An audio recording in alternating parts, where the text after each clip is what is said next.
Right, rolling up to job number 1.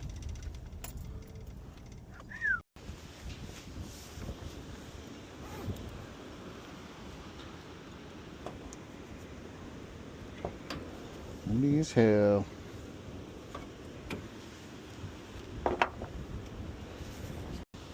Alright, so this one apparently got a misfire, and one of the plugs has a threading issue. So we're going to start fixing that one first. Yes. Oh no. No. Are we going to have to take these vacuum lines out? I have a longer extension. The answer would be no. Oh, okay. That's not tight at all.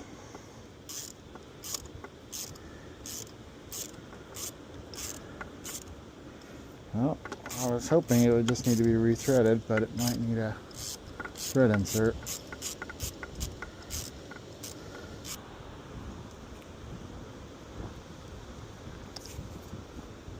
Plug threads are okay.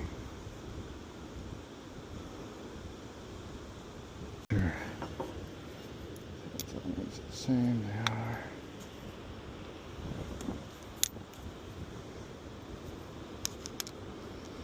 Now, getting it straight is going to be the key here.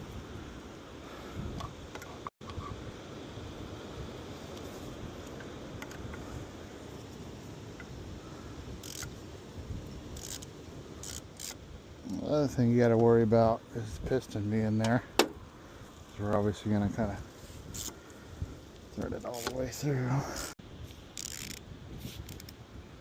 Didn't get very far. Let's also test the lengths on here. Yeah, you can see it's just a bit longer. Yeah, and it's pretty close. But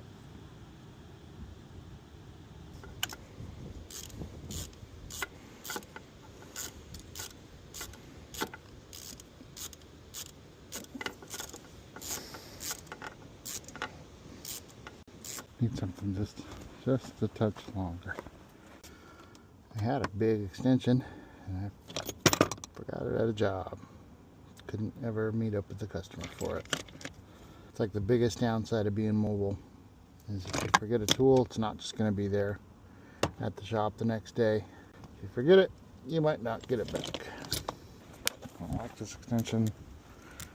It's loose, but it'll have to do. Alright. Didn't take much material. Definitely cut some, cleaned up some at least. Let's see how that feels with the plug. Let's check that again. Let's see how it looks. Yeah, I can't really see the threads. I know there's not much of them.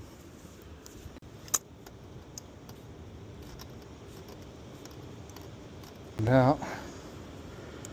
Here we go. Let's see.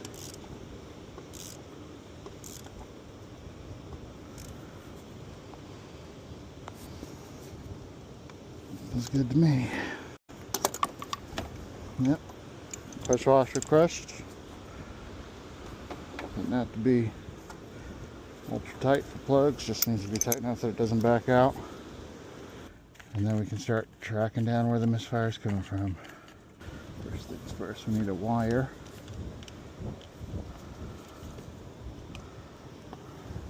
Uh-oh. Oh, that's an issue, right? Broken vacuum line. Let's see, how far does it go? Not enough. It's just splitting that hose.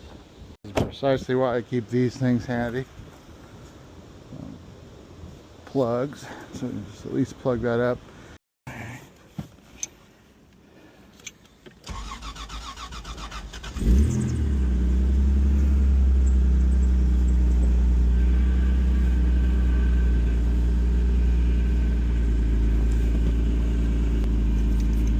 I don't hear a misfire.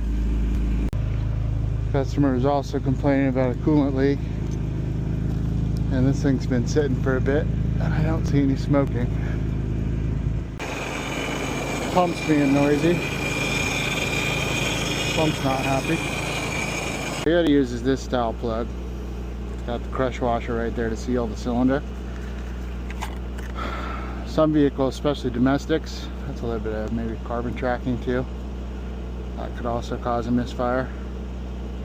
But yes, this one you can see does not have a crush washer. This is like a domestic style spark plug where it's supposed to be tightened up to the cylinder head and then it will seal that way. This cylinder head isn't built that way, so it won't seal. So that could cause low compression in that cylinder.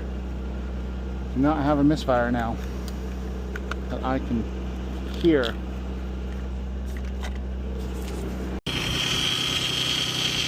Got plenty of power steering fluid. Doesn't look like it's foaming. It might have a little bit of foaming. Could have just been from sitting, but we might also have a bad pump. Does anybody else hate those fans? Like, I always worry that I'm just gonna lose a finger. Just gonna slip. There goes the finger. So far it sounds great.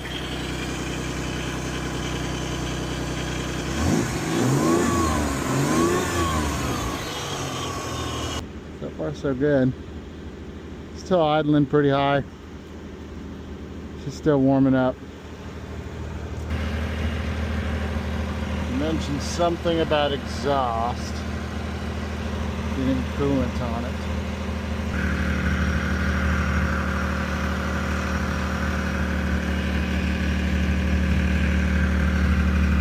The picture looked just like right here along this weld. I don't know of any coolant lines that sit right there. Well, she's definitely low on coolant. And the coolant's maybe a little bit old. She's looking a little muddy. It's funny because I was just looking at one of these same engines yesterday and he had the same issue with muddiness. His was a lot worse. I feel like I heard something. She's definitely dropping.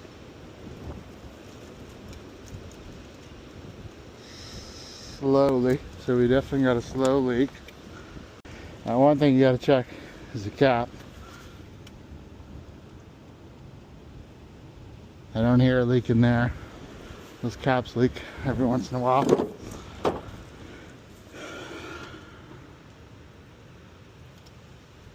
Let's see.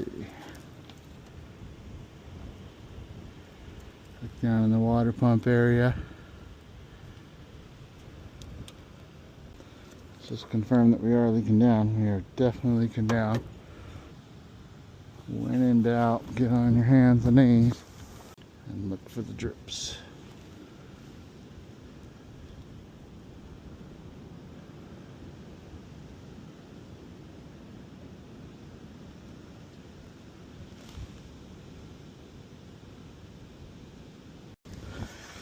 You guys probably noticed this before me.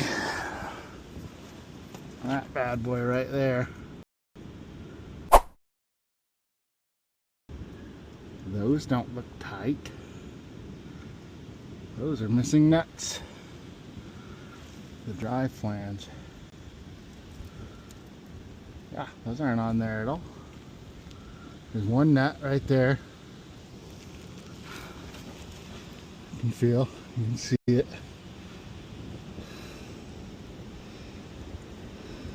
The rest of them are gone. I'm glad I noticed that. So that's one thing to let the customer know. You can't drive out of here. You gotta get that tightened up and you gotta get new nuts because your nuts are missing. You ain't got no nuts. Ha! Got him!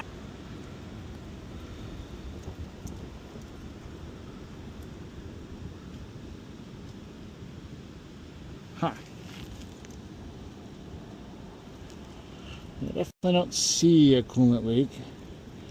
That's definitely where he said it was, or where he had noticed it. The problem is no coolant lines really above that, I don't think. I think that's the rear heater line. Usually it runs along the side.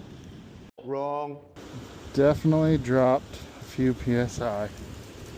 I guess what we're gonna do now is we pressured it up.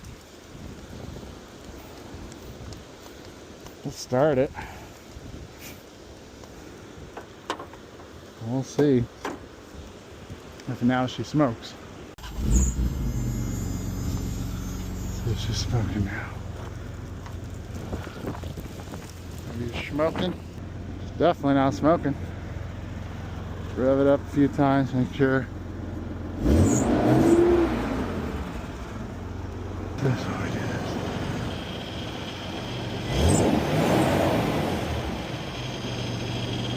Definitely no smoke. Alright, Coolant, where are you going? I think maybe she's completely empty. That's another possibility. That'd be. I think it's completely empty, but it could be.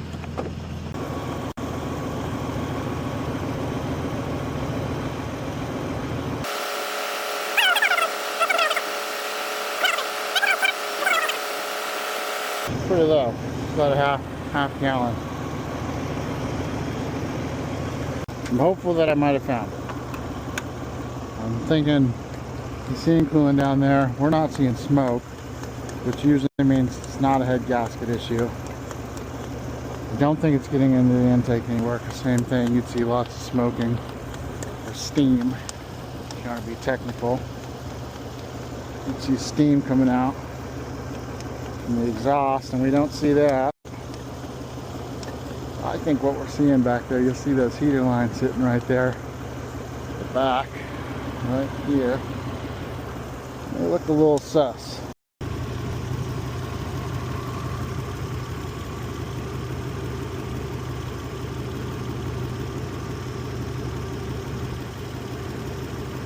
That's a pretty suspect looking clamp right there too. Those aren't real clamps. I don't know what those are. Definitely don't see drips. This thing's definitely rubbing on the intake. Connection. Let's see how the heater hoses look on that side.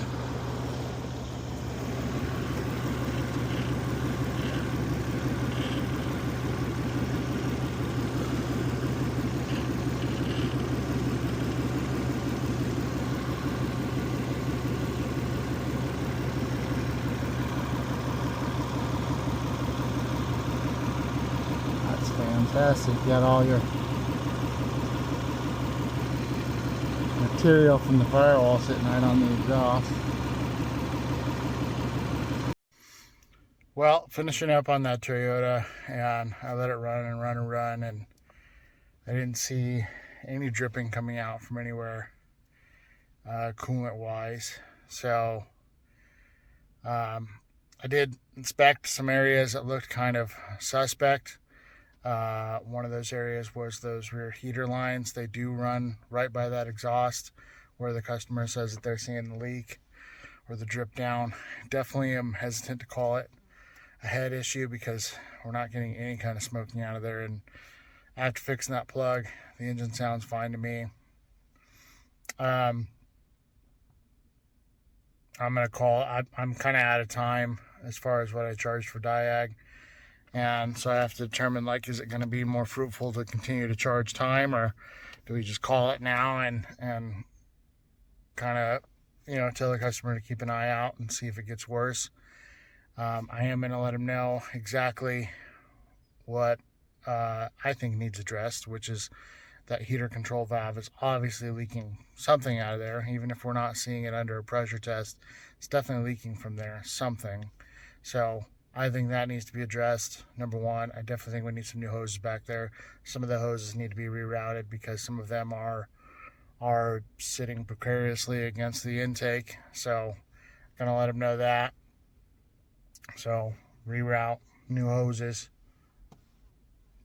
The piping that's in there right now, the T looks okay. So I think we just reuse that.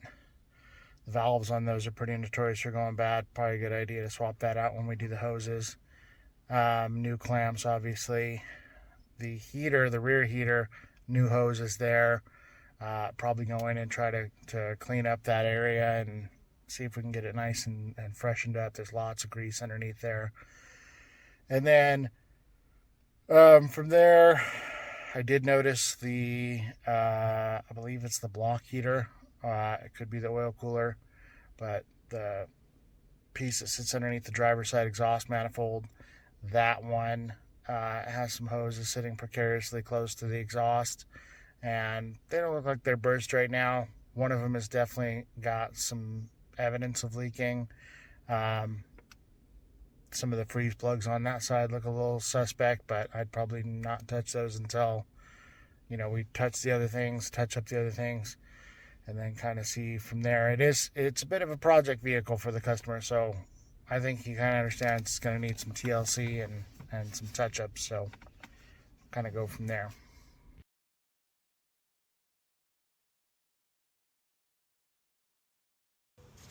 All right, job number 3.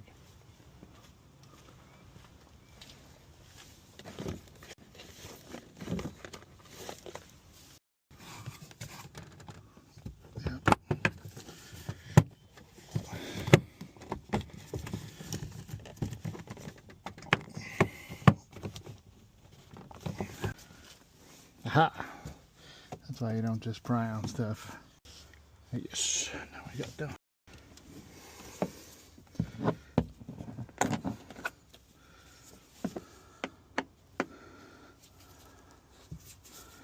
Yes, I know that a 10 would do the same thing. It's quicker to grab a screwdriver.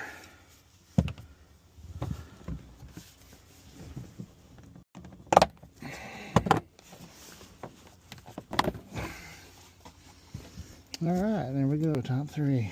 Should be pretty easy. Literally the most annoying thing ever.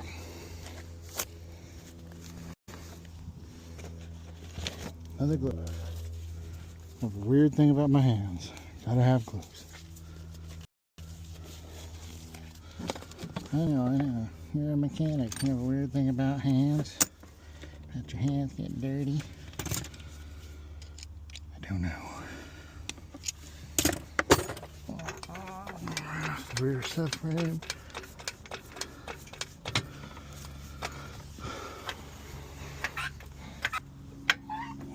There we go. Looks good. All right.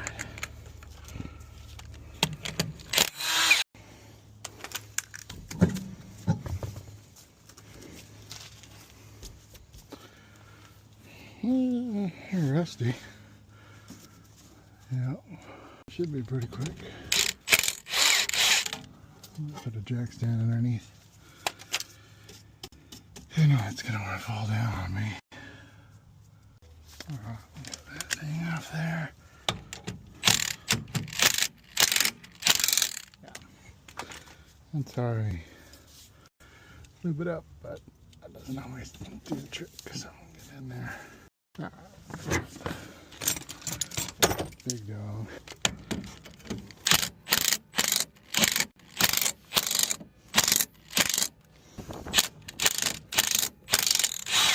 That's the trick. 60% of the time, it works every time. And his favorite thing. Lip glove.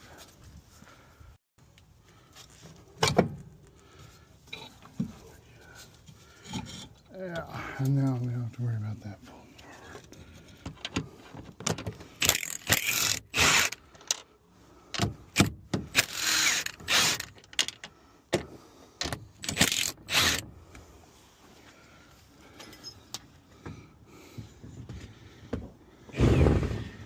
brake hose, don't tear this. Coming out of your way. Oh, let's see. Brake hose wants to come with us. Can't come.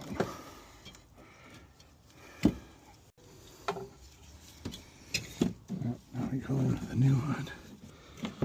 Thing, watch for everything. Don't get anything hung up on anything. Don't force it. Alright, and then sometimes you get a manhound that lets you get it in there.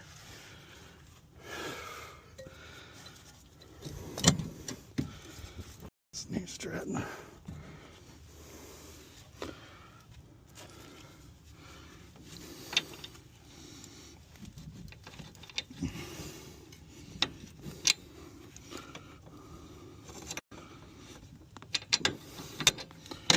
There we go. Usually once you get one, it goes a little easier.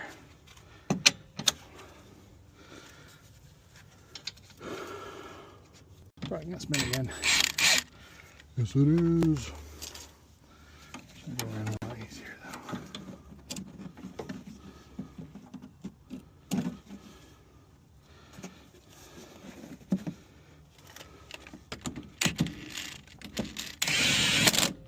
Yes.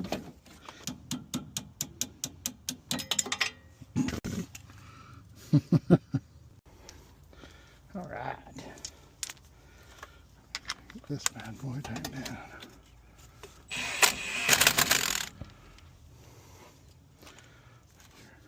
Yep, nice tight. Alright, side number 2 should go smoother than side number 1. See nothing. On you, mother lover. I can see where the holes are.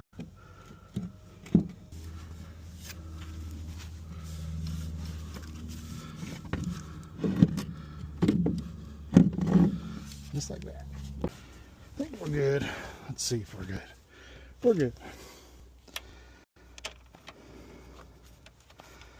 Get started.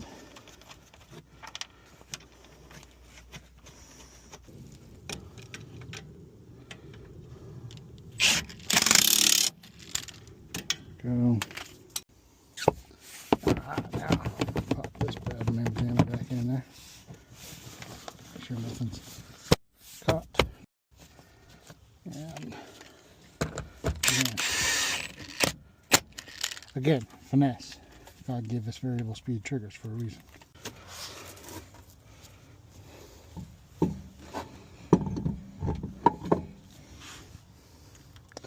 These Toyota lugs are a little weird.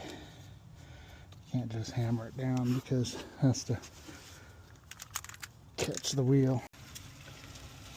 And then you come in. Just like that. And then they fall off. And now she's back on all fours.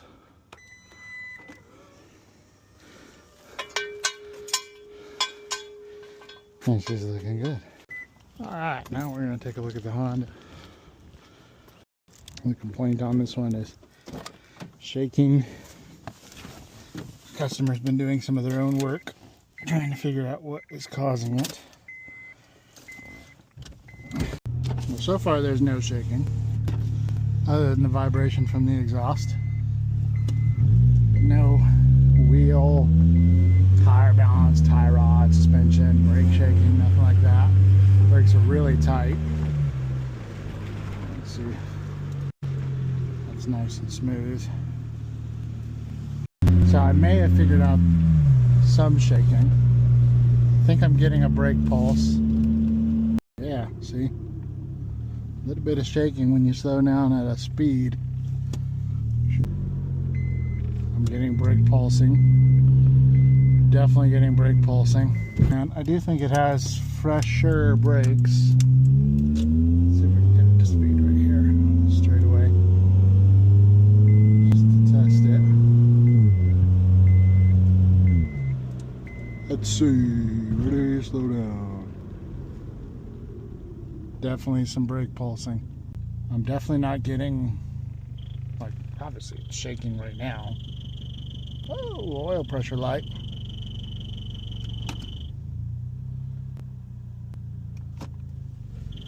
Well, that's not good. I wonder if the oil level's low.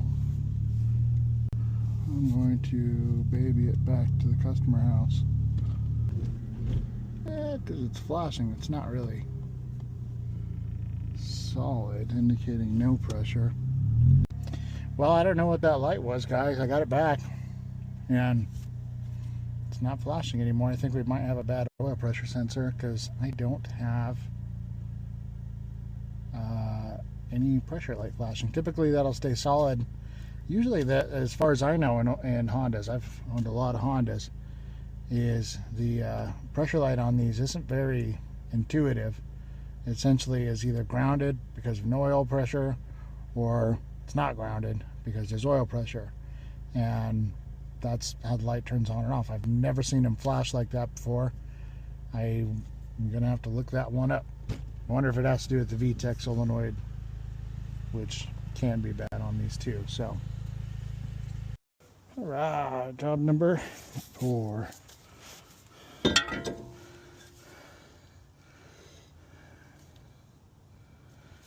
Upright.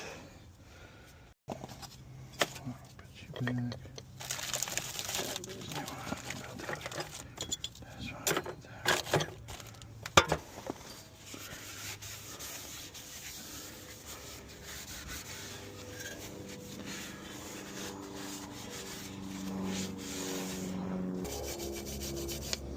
You can grease it right here too, but honestly you're just going to catch all that dirt that gets in there.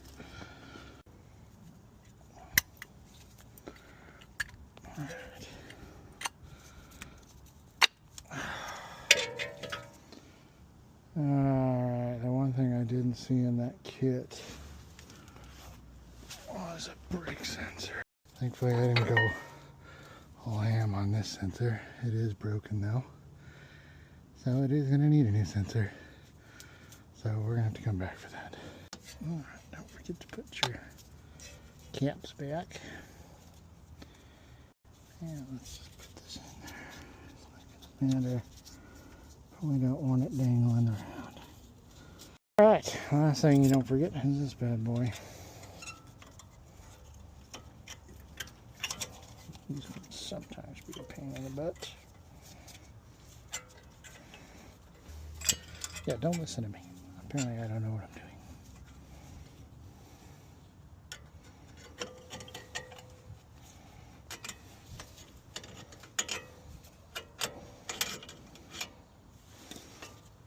Don't do it like that. There you go. Make sure that those go all the way in, because you don't like to go all the way in.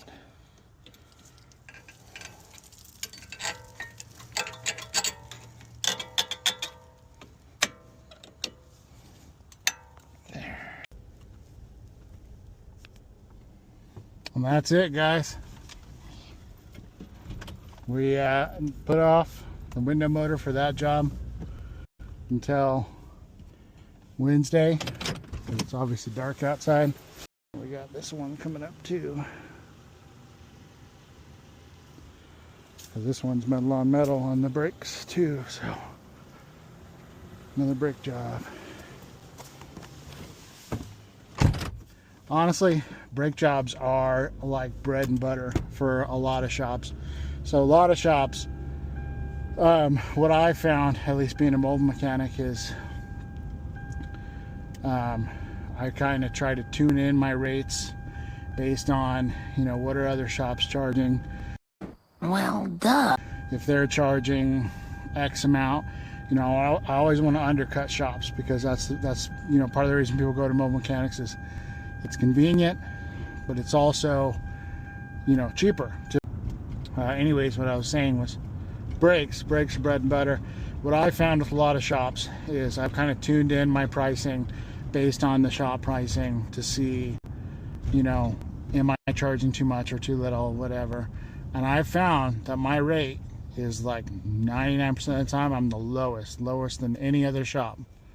But for some reason, when people do brakes, there's shops that do it for cheaper, especially places like Brakes Plus and Midas, things like that.